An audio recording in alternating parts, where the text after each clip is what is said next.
तो जनाब अगर बात की जाए ड्रामा सीरियल जेंटलमैन की एपिसोड 19 के बारे में तो एक बेहतरीन एपिसोड देखने को मिली। और इसके टाइटल की अगर बात करें तो जरनाब के अब्बा ने बड़ा ज़बरदस्त टाइटल बोला कि जब आदमी और करप्शन मिल जाते हैं तो वो मिलके घूस्ट बन जाते हैं, यानी कि भूत बन जाते हैं। तो मतलब हमारे तो पूरे मुल्क में ही भी ये घूस्ट घूम रहे हैं, तभी तो मुल्क का बेड़ा गर्क है। कोई इंसान होते, कोई बंदे होते, तो फिर मुल्क इंसानों की तरह चल रहा होता है। तो ये बड़ी ना पते की बात की है कि वाकई ऐसा है। करप्शन और वो आदमी जो आपस में मिल गए हैं, और फिर आप तबाही देखें मुल्क की कैसे हो रही है, दोनों चीज़ें मिल के कैसे तबाह कर रही है मुल्क को। तो फाइनली ज़रनाब ने जो है वो बड़े उसको जो मुन्ना की बात है, ज़ाहिर बात है उसकी तो पूरी पूरी समझ में आ गई हैं। तो उसने जाके फिर जिस तरह से अपने ओनर को जो है वो जैसा रिस्पॉन्स किया है कि भाई मैंने तो कभी नहीं पूछा कि उसके जो है वो उसके बाप के पास जो है वो पैसे कहाँ से आए, जो एचओडी है उनके चैनल का। तो ज़रनाब ने तो पूछ लिया अपने हिस्से के क्वेश्चन। तो आप लोग जहाँ जहाँ पे काम करते हैं, आप लोगों ने अभी तक पूछा है किसी ने जाके अपने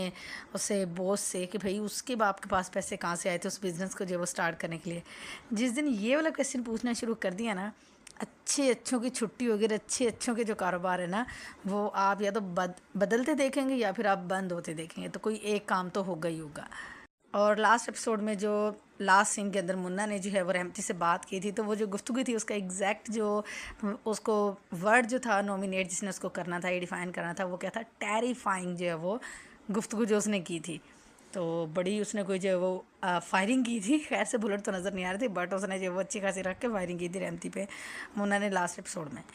इसके बाद जो कितनी खूबसूरत बात की मिफ्रा ने जब, और वो बाय गॉड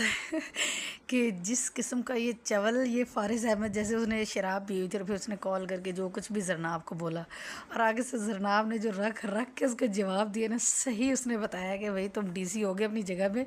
बट तुम मेरे बारे में किसी किस्म के भूल में ना रहना, ये मुझे कमज़ोर मत समझना। तो वेल डन जरनाब, आपके लिए शाबाश और तालियां बनती है कि जिस तरह से जो है वो उसको जवाब दिया है, बनता भी था। और फिर देखें कि थोड़ी सी पावर क्या आ गई है, उसका घुमंड देखे, नशे में चूर, ताकत का जो नशा है उसको, कि अभी और इसी वक्त वो एक लड़की की सिर्फ ज़रा सी उस पर, मतलब कहाँ वो डीसी और कहाँ वो मासूम बेचारी लड़की है कि जिसके पास कोई हथियार नहीं है, कुछ भी नहीं है, उस पर अपनी धौंस जमाने जा रहा था और उसको दिखाने जा रहा था जी कि पावर कहते किसको। उसने जस्ट वैसे उसको वॉर्न किया था। कितनी मिर्चें लगी फारिस अहमद को, और टाइमली जो है वो मिफ्रा ने आके उसका रास्ता रोका। और मिफ्रा ने जो कुत्ते वाली की, अगर इंसान का बच्चा होता ना तो इसको ज़रूर कहीं ना कहीं लगती और इसको जो वो समझ आती। तो मिफ्रा ने बड़ी अच्छी बात की थी कि वो उस ताकत पे लानत है जो किसी जो है वो कमज़ोर को डराने के काम है, कि वो निहत्ती लड़की है, वो कमज़ोर है तुम्हारे मुकाबले में, वो कुछ भी नहीं, ना कोई उसकी हैसियत है ना वैल्यू, कुछ भी नहीं, और तुम अपनी ताकत उस पर आजमाने के लिए जा रहे हो। अगर मर्द के बच्चे हो ना तो अपनी ताकत उन पे आजमाएं जिन पे आपका जो है वो ज़ोर नहीं चलता, जिन पे ताकत आजमानी मुश्किल है, तभी तो सिस्टम ठीक होगा। गरीब को तो कोई भी खड़े होकर जो वो धमका लेगा, डरा लेगा, कुछ भी कर लेगा। बाय द वे एक और बेहतरीन मैसेज सब लड़कियों के लिए कि देखें, अगर आप इस तरह की किसी भी सिचुएशन को फेस करें, कभी भी ऐसा हो, तो डरना नहीं है। आपकी हद तक आपकी पहुंच में जो राइट्स आपके पास इस मुल्क में रहते हुए अवेलेबल हैं, जो रिसोर्सेज हैं, काइंडली उनको जो है वो आप यूटिलाइज़ करें। फिर बात की देखी जाएगी जब आपको पता ही है कि करप्शन है, ये मुल्क के अंदर ये जो भी करप्ट सिस्टम चल रहा है, एटलीस्ट इंस्टीट्यूशंस तो हैं ना, इदारे तो मौजूद हैं ना, जाके पहले अपनी कंप्लेन तो वहाँ पे करें, उसके बाद देखेंगे कि क्या बनता है क्या नहीं बनता। तो जब आप डट के खड़े हो जाएं तो फिर बात साबित होती है कि जो हलाल का दाना होता है उसमें हराम की बोटी से जो है वो ज़्यादा ताकत होती है। और एक बात ना आप ज़िंदगी में याद रखिएगा कि जब आप हक पे होते हो और आप डटे हुए होते हैं ना पूरे अज़म के साथ, तो बड़े बड़े लोगों के जो पसीने छूट जाते हैं, जो अपने आप को बड़ा पावरफुल होने का दावा करते हैं, तो वो भी आपके हक हलाल के आगे और आपके जो है वो,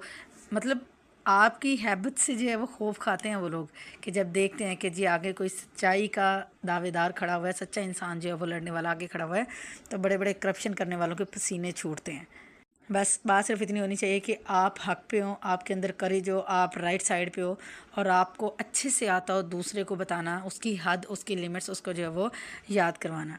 खैर एक मौका है, बड़ी अच्छी गुफ्तगू थी मिफ्रा और उसके अंकल के दरमियान भी, जब उन्होंने कहा था कि तुम तो जो है ये सोचती हो कि काफिर शायद कहीं पे मुसलमान हो जाए, क्या तुमने ये सोचा इसलिए उसको जो है इतनी तरक्कियाँ दिलवा रही हो? ये सोचा है कभी तुमने कि अगर काफिर कभी मुसलमान ही ना हुआ तो फिर धन मिफ्रा जो वो लाजवाब हो गई थी, उसके पास देने को कोई जवाब नहीं था। तो शायद मिफ्रा को भी अच्छी खासी ये बात अंदर जाके लगी, उसको इस पर ज़रा नहीं पूरा सोचना चाहिए था कि वो जिस तरह से, क्योंकि वो ख़ुद भी अपनी मोहब्बत के हाथों मजबूर है, फिर कोई उम्मीद भी है उसको कि शायद फ़ारिस ठीक हो जाए,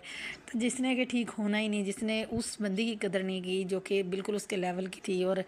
8 साल तक उस बंदी ने उससे मोहब्बत की, सब कुछ, उसने उसको वैल्यू नहीं किया, तो वो तुम्हें तुम्हारे पैसे और स्टेटस से वैल्यू करेगा। तो ये तुम्हारी बड़ी भूल है कि उसको कभी हिदायत आएगी, इम्पॉसिबल। और आप ज़रा जब मोहब्बत की सच्चाई देखें कि मुन्ना ने कहा जी कि वो नाश्ता करना छोड़ देगा अगर जब वो जरनाब ना आई, और जरनाब ने ये था कि जी वो भी ये देखना चाहती थी कि वो नाश्ता करता है या कि नहीं करता है। तो मतलब ये एक जो इल्हाम होते हैं ना, लव लैंग्वेज, वो कहते हैं ना कि अगर मोहब्बत में इल्हाम ना हो तो फिर टेमू मोहब्बत का। तो ये जो लव लैंग्वेज होती है ना, ये बड़ी मज़े की होती है अगर सिंसियरिटी के साथ हो तो, क्योंकि इसमें जो है वो मोहब्बत से ज़्यादा या कि हवस से ज़्यादा जो है वो रिस्पेक्ट शामिल होती है। तो जहाँ पर रिस्पेक्ट हो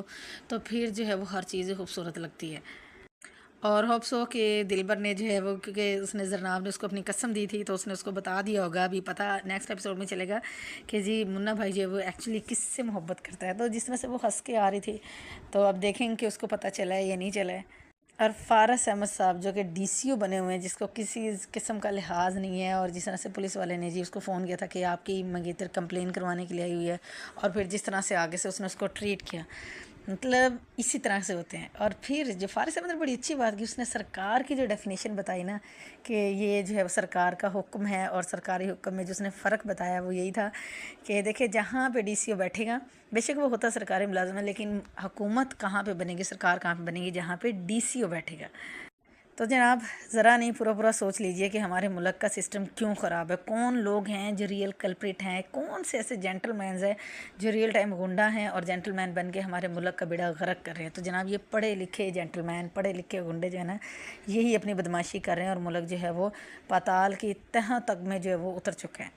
तो फारिस अहमद साहब भी खुद सीन से गायब होना चाहता है, रहमती को फंसाना चाहता है कि जी किसी तरह ये मुन्ना को मार दे, फिर रहमती को तो ये खुद ही अपने रास्ते से हटा लेगा। तो मुन्ना ऐसा हवा बन चुका है जो ना तो रहमती के काबू का और ना ही जो है फारिस अहमद के उसका। अभी खैर से इन्हें मुन्ना की ताकत का अंदाज़ा भी नहीं है। अभी जब वो सामने खड़ा होगा ना वो सच्चा बंदा, तो इनको लग पता जाएगा। तो अच्छी एपिसोड थी, बेहतरीन एपिसोड थी, देखने को बड़ा मज़ा आया, और बड़ा जो था वो मनोरंजन था, इंजॉयमेंट थी, और बड़ा ज़बरदस्त ड्रामा था ये।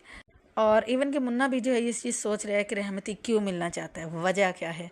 तो अक्लमंद है, मैं मिल के बैठ के सोचेंगे और लेट्स सी कि क्या होता है। रहमती ने तो अपनी चाल चल दी है, अब देखते हैं मुन्ना इसका तोड़ जो है वो कैसे करता है। तो आप लोग भी जाके देखो और आप कमेंट में ज़रूर बताएं कि आगे जो है वो क्या होगा।